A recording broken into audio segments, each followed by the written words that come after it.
ولتوضيح ما جرى في غزوة أحد أقول: وضع النبي عليه الصلاة والسلام 50 من الرماة فوق الجبل للدفاع عن ظهور المسلمين، وقال لهم: لا تبرحوا أماكنكم حتى ولو رأيتمونا تخطفتنا الطير.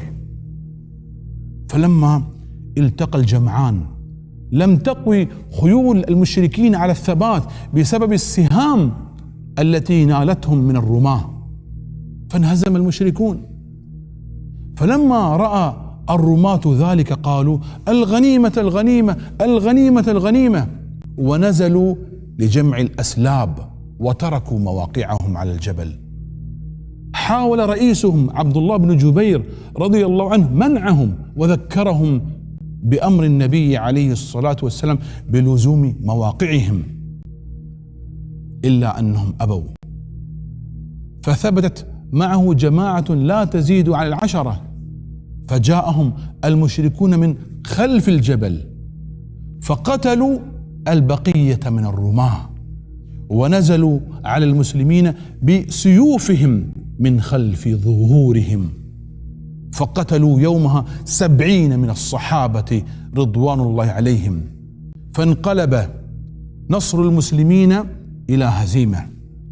ولقد فسر القرآن الكريم سبب التنازع الذي حصل بين الرماة: منكم أيها المسلمون من يريد الدنيا ومغانمها، حتى حمله ذلك على ترك موقعه مخالفا أمر قائده ورسوله عليه الصلاة والسلام، ومنكم من يريد بجهاده ثواب الآخرة، وهم الذين أطاعوا أمر رسولهم عليه الصلاة والسلام وثبتوا في مواقعهم حتى استشهدوا فيها.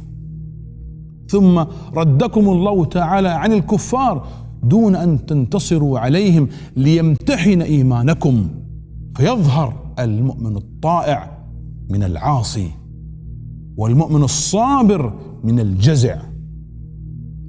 ثم ختم الله تعالى الآية الكريمة بما يمسح آلامهم ويذهب الحسرة من قلوبهم، بإخبارهم بأن الله قد صفح عنهم ما صدر منهم من عصيان لأمر رسول الله صلى الله عليه وسلم.